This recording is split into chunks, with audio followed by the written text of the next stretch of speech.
In this video, we're going to talk about how to complete the square and then use it to figure a few things out, like the solutions to an equation or the vertex of a quadratic.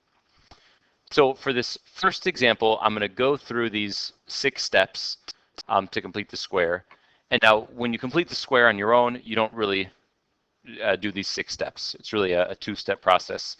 But just to really break it down one time, for number 1, I'll do all 6 steps. And then for 2 and 3, I'm just going to work it like I would work it and like I would expect anyone else to work it. So first, we need the equation to be equal to 0.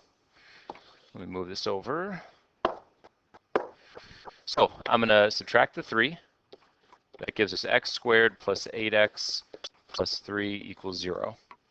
Okay, next, we're going to open a space after the linear term, and that's the term with the b.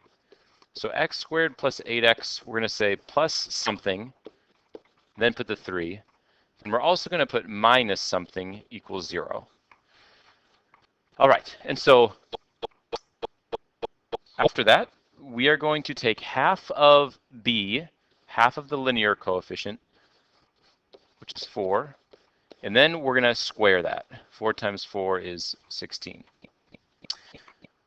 What we do with that 16 is now that 16 is going to fill in those 2 blanks.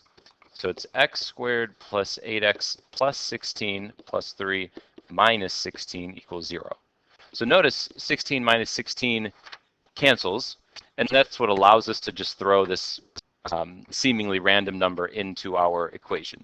We can only add 16 if we then take it away. Now, why 16? What's up with that?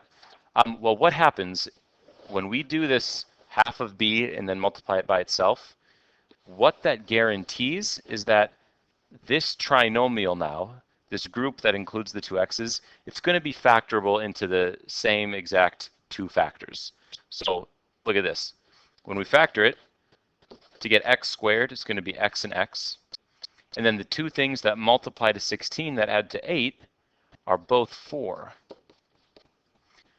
So what's nice about that is in then step 5, we can write that, since they're the same, as x plus 4 squared, and then we still have that 316, 0. So what we just did there is we completed the square with the 16 and then rewrote that trinomial. Right? This trinomial is the same exact thing as this. The last step is just combining this 3 and 16 to be negative 13 equals 0. So this is now in complete the square form. So why might we want to do this? Well, now our equation only has one x. So if we want to solve this, it's going to be in the simpler side because we can just add the 13, take the square root, and then subtract 4, and we have our solutions. We don't need to factor. We don't need the quadratic formula. We can just get x by itself pretty quickly. So let's look at number 2, and I'm going to work it quicker than I did the first one. I just really wanted to show step by step where everything is and really have it broken down. So number 2, we're going to complete the square.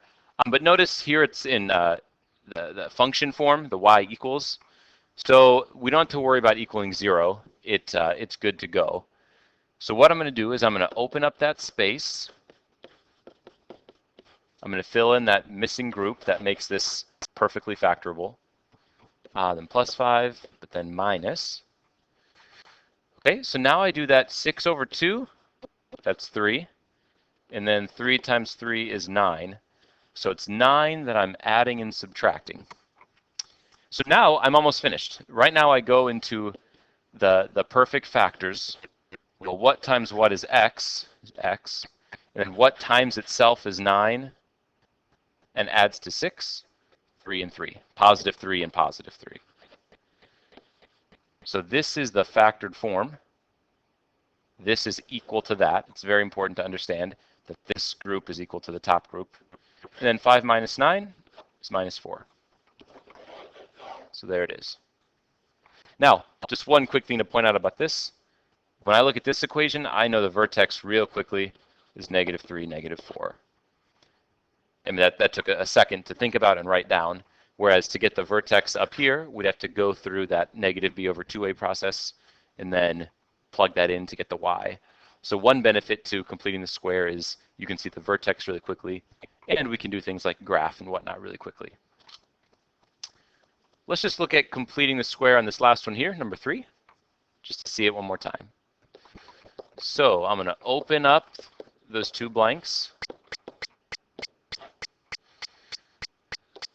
So now we have negative 8 divided by 2 is negative 4. And then negative 4 times itself is 16. So 16 is that missing number. All right, so I'm saying x times x is x squared. And then two numbers that multiply to 16 that add to negative 8. It's going to be negative 4 and negative 4. So it's x minus 4 times itself. And then we have a minus 9 left over. Now, just to do one extra thing, now that we have this form, it's very, very quick to graph. 4, negative 9 would be the vertex. And then we can do the 1, 3, 5, 7 to graph the rest. Up 1, up 3, up 5, up 7. And we have a nice quadratic.